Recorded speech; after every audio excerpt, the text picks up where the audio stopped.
In this video, we're going to do an example of a Java program where we're going to do some math. We're going to take input from the user, and we're going to do some simple math on it to multiply the number times 5 and then echo it back to the console. This is the pseudocode that we'll be using.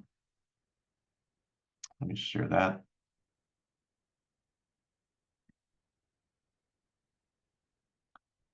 This is the pseudocode that we'll be using. We're going to declare a number. We're going to declare an integer value named number. And we're going to declare an integer value named times5. We're going to get a prompt. We'll use a scanner. We'll use the system.out.println. We're going to do an input. We'll use a scanner for that. Then we'll do some math, and then we'll just echo the value to the console. So let's go ahead and look at VS Code. So here's my VS Code window. I've simply opened a new window. So the first thing I want to do is create a folder for my project. So let's see. So we can go File, Open Folder. I'm going to go to my class that I've got here. I'm going to go to week 3. I'm going to say new folder, and we're going to call this TimesFive. And then we're going to open that. Okay. So now I have my TimesFive folder in my editor. So I'm going to click this button that says, click this icon that says new file. I'm going to create a new Java file called TimesFive.java. Okay. Java begins to activate. I can go ahead and start typing my class, public class, times5, open blocks. Go ahead and put in my public static void main string parts. Now I didn't get the tooltip here or the quick fix because I didn't wait for Java to fully load in VS Code, but had I waited, I would have gotten a shortcut for that. I wouldn't have to type it all the way. Doesn't matter, you can type it, you can use the quick fix, it doesn't really matter. So now what we want to do is, first thing we want to do is declare scanner. Scanner sc equals new scanner system.in and put my semicolon in. I'm getting a red squiggly line here because I haven't done the import. So I could use the quick fix here and just import java.util.scanner. I can also just type it up here at the top. I don't have to use the quick fix, but it's easier to use the quick fix, but you don't have to use it at every time. Okay, so now there's my scanner defined. Next thing I want to do is I want to use system.out.println to prompt the user to type something in. We'll say, please enter an integer. Okay. Then I will use the scanner using the next line and the parseInt to read that in and parse it to an integer. So I'm going to say int number equals integer.parseInt scanner.nextLine. Okay. Now number is there. If you're getting any red squiggly lines, it means you're typing something wrong. So maybe use the uppercase P here. Red squiggle line says parseInt is not a method. That's a spelling mistake. Okay. Maybe I did a lowercase I here, or I typed int. Anytime I get the red squiggle lines, that's a syntax error. Your code is wrong. Stop what you're doing and fix it. If you leave them there, it's just you're going to get it, your code will get worse and worse, and you will get lost, and you will never be able to figure out what's wrong. So as soon as you get an error, stop what you're doing and fix it. So now we have some code. We've got a scanner. We're going to prompt you to enter some data, and we're going to parse that into a number. Let's go ahead and run that just to see if it works.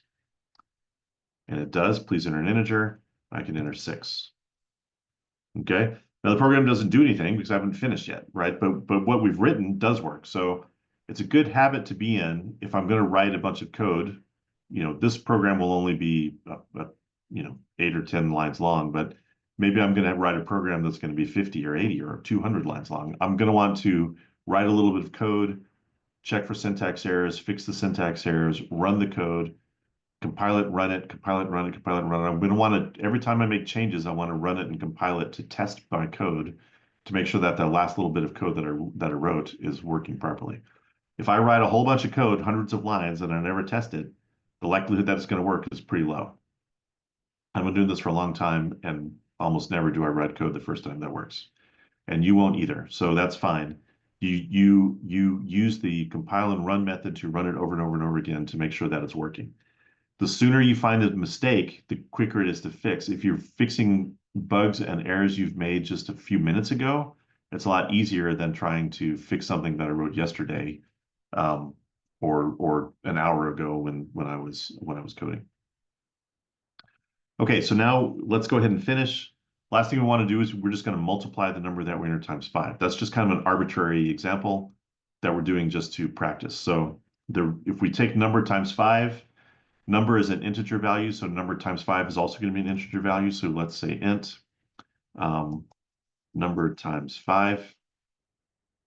Oops, we have to assign it to the variable. So we're going to define a variable. It's going to be an integer, and we're going to call it times 5. Notice we have a variable name here because the variable name is lowercase t with the uppercase f. Okay. Oops, we can't use times 5 because that's the name of our class. Actually, we can use times 5. So we're going to say number times 5. Okay. So then so now that's done, we can use the same name. So even though times 5 is the same, this variable is the same as the class, because they're scoped differently, this is being a variable name, this being a class name, you can still use the same name. Okay. Now we can't use some names, like we can't declare a variable named int because int is a reserved word. So we can't say int like that. You can't have a variable that has the same name as a reserved word. So like I can't name a variable system example. So that's not going to work, right? Okay. So let's keep going. So now we want to we've multiplied our number times 5. We just want to print it out. System.out .println, and let's just say number concatenate. Let's do times 5 equals concatenate times 5. Okay. Let's run that and see if that works. Let's also do the scanner.close. We'll do that at the end. And then let's run it and see if that works. Please enter an integer, 6. 6 times 5 is 30. All right, great. Let's do some more math just for practice. Let's do a divide. So let's say we want to divide it by 2. So if we want to divide something, if you divide an integer by 2, you're going to get a double value, because if you divide an even integer by 2, you'll get an integer, but if you divide an odd integer by 2, you'll get a double value. So in this case, you want to make sure that you are using, in Java, you have to make sure that you use proper data types to get the answer you want. So double, let's just call it half equals number divided by 2.0. And in this case, we use 2.0 here because in order to get the result of this calculation to be a double, both one of the numbers in the equation has to be a double. If they're both integers, then Java, for whatever reason, will produce an integer value, even though that's not really what you want. So in this case, you have to make sure that one of the numbers is always a double. And then we can just do system.out.println, and we can just say number concatenate divided by 2 equals concatenate half. Okay, let's run that, see what it looks like.